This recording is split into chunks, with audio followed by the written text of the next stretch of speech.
welcome my partner as the host today from Architect Center. Architect Anthony Lee T is the Director of Architect Center Sdn Bhd, and myself, Izumi Hassani, the Chairman of Architect Center Sdn Bhd. And today we are lucky to have two guest panelists with us today. Chris Tan, Managing Director of Chair Associates. Okay, thank you, Chris, for joining us today. And then we have Mr. Ragi Azmi, and he is a specialist in lift and escalator as well.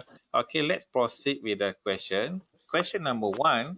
We are property managers for several high-rise assets. Due to MCO and CMCO, we have missed several scheduled lift inspection and CF is now expired. JKKP may not be able to carry out lift inspections for some time yet. We are very concerned.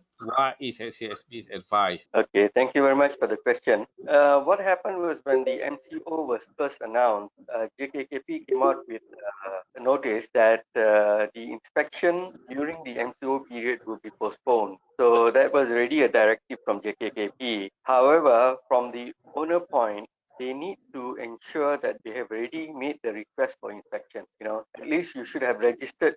It's a requirement by JKKP that the owner needs to request for an inspection. They don't do it automatically. It's not like, after when the date approaches, they will send you a notice, your CF is expiring and we will need to come and do an inspection. So the owner themselves need to ensure that 3 months prior to the expiry of the CF, they make the application via JKKP website, MyKKP. It's not a very friendly website. You need to make sure that you get an early start. It takes about a month to get everything done the first time around. And once you have already registered your request for an inspection, then it's already in the hands of JKKP. JKKP will do the scheduling and they will be aware that your CF expired and they will, they will not take any action against you. And during that period, you also will be safe if anything happens to the lift. This is because the period of MCO is only a short duration. JKKP is back doing inspections now. They are trying to clear backlog. They have different states have different SOPs on how they are approaching it. Some are doing on sampling basis, some are doing on urgency basis, depending on the type of building and so on. As the owner of a property or as the property manager, you need to ensure that you have already registered the request with JKKP to do the inspection. My concern here is that I think the concerns raised by this person here is that, say, for example, the bomba lift has broken down during the MCO. Clearly you need the bomba lift for purposes of firefighting. What happens in those kind of instances? So, I think this is maybe a larger question. Services in the building that are essential services that are required under the law to perform, also to make sure that the building is safe. Okay, the first part is regarding the CF. Once the owner has already made a request for inspection, it will be in the hands of JKKP to carry out the inspection. JKKP have the authority to schedule it even after the expiry of the CF. That's why I said the most important thing is that make sure that the owner or the property manager registers the request for inspection. JKKP can postpone an inspection, or the owner themselves can request for postponement, maybe because of whatever reason that they are experiencing that they are not able to carry out or have the inspection done on the scheduled date. So under Regulation 15, there is a provision for that. Now, coming back to the question on bomba lift, anytime the building is occupied, the owner property manager must ensure that the bomba lift is functional. So that means it needs to be serviced according to the lift regulation. The lift must be serviced once a month, and if it's broken down, the lift companies throughout the MCO period were providing breakdown service assistance, repair services for essential services. So bomba lift is definitely an essential service and needs to be kept running at all times when the building is occupied. So, okay, I just like to expand that clarification there. The thing that I wanted Chris to weigh on is that in the event a bomba lift has broken down, so that essentially makes one of the most important firefighting equipment in the building non-operational. So these are the kind of concerns in moving forward. What would be the point about what building owners should be aware of, and moving forward, because fortunately we didn't have any reported fires, and during this time where they needed the fire lift.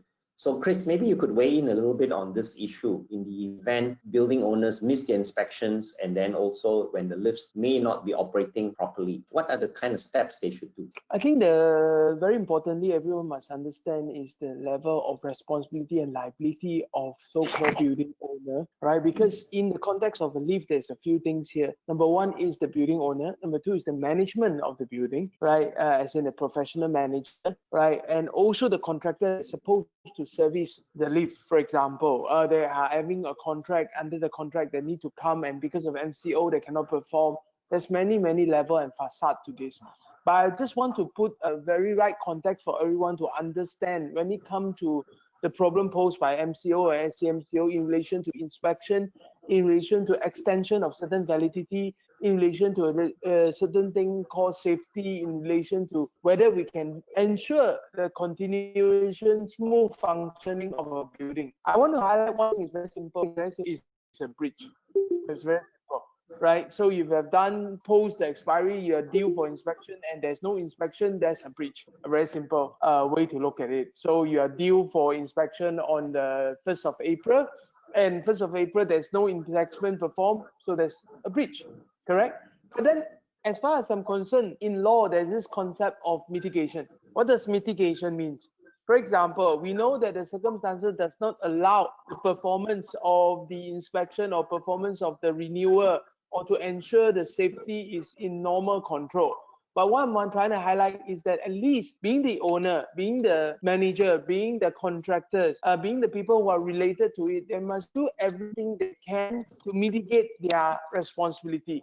So the mitigation here is like, for example, I know I'm due for inspection, right? Ragib said very rightly, they give you a notice to say that you must at least request for inspection, correct? Yes. For everyone's understanding, during MCO, I just want to highlight a very important thing. It is not that the authority is not working, they just cannot operate their usual business premises, right? And even we have movement control in doing what we usually can perform our tasks. But communication in terms of giving notice by email, by post, by whatever means, by courier, for example, these things are still there. So what it means is that you must create record and you must do the mitigation properly. So you must show that you have done all your part in effort in meeting the requirement in doing this, but it's due to this unfortunate and unforeseen circumstances, statutory requirement cannot be performed. So even later, if you are charged or if there's any responsibility, you must be able to say that, you have done everything you can, right? Rather than sitting there, because there is another view to say that, oh,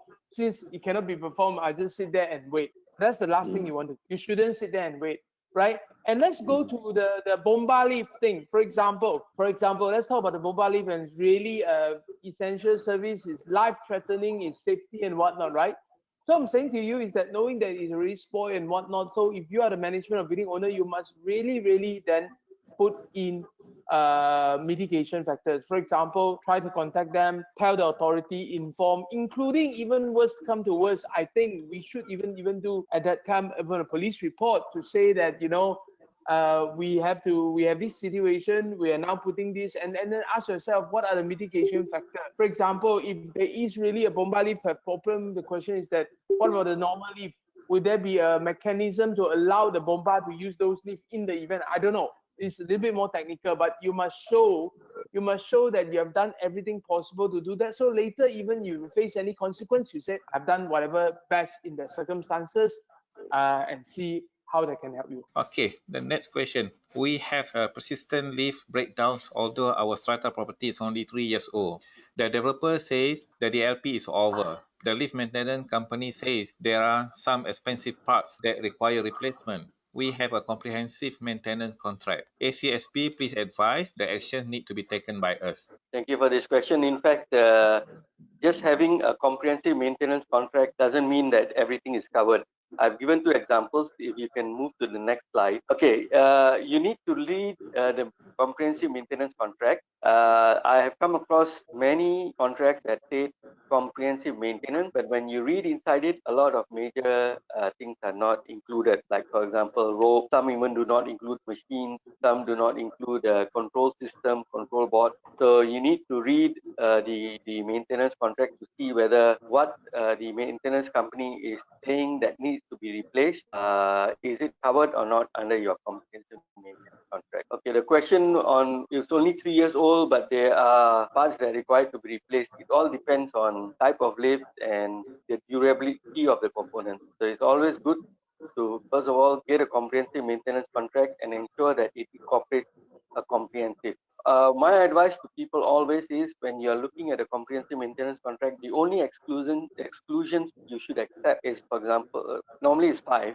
One is aesthetic. Then the other things that normally will be excluded from comprehensive maintenance contract will be vandalism or damages caused externally due to water damage or fire damage or whatever else. Third-party supplied components which are not actually part of the lift system or the operation of the lift, such as CCTV or card access system. And then we have new requirements that the government introduces. So when the lift was installed, for example, if you look at the lift that may be 15 years old, there may be a few things that the government has incorporated. Like in 2011, there was a requirement for car door locking devices to be installed. So if your lifts were installed prior to that, and subsequently that came into force, the provision and maintenance of those kind of components would not be incorporated as the maintenance contract. So again, without having a look at the comprehensive maintenance contract condition, it's difficult to advise whether the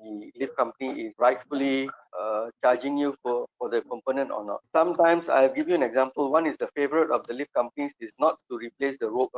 They will keep dragging it until much later. That's one of the main expensive items to be replaced. So unless the building management, when they sign the monthly maintenance sheet, where it says everything is good, they know how to check and see that everything is good. A lot of time they will miss out this particular aspect, and the ropes are already worn. They should have been replaced a year ago, but due to it being incorporated as part of a company maintenance contract, the lift company just dragged it. So I think we should proceed to the next question. Okay, what is the future trend to expect for designs of lifts and lift lobbies for post-COVID offices? This is a topic of discussion in many forums throughout the past couple of months within the lift industry, because quite frankly, you can either have only 4 up to 6 people in a lift, depending on the size of the lift, if you want to maintain the social distancing. And what that means is a lift which is probably originally designed to carry 13 or 15 passengers may only be carrying 5 to 6 passengers. Will probably have to be designed to accommodate people waiting longer in the lobby. I'd like to add something on the trends here. I think this is something that we may look at. Some trends are coming where we are integrating the infrared scanning with the auto gates, or the touchless system, even the touchless systems straight to the lifts and so forth. So we will proceed with the next question, number 4. What is the fees Architect Centre charges for inspection? Can we click to the next slide? Yeah. Okay. Okay. So I think this is quite straightforward here. The charges that we do, it varies for different types of properties and different scopes of inspections. The scope, is quite wide. It's dealing with architecture components, CNS, M&E, safety inspections for fire, electrical, slopes, indoor air quality. All inspections are tailored to a specific requirement. And the basic fees are calculated based on man days, charging between 3,800 per day per inspector to 5,000 ringgit per day. Okay, so let's proceed to the next question. Question number 5. Okay. Too many laws to adhere to jumpstart. Which one prevails? To the extent architects required to submit undertaking letter confirming adherence to the SOP. Yeah.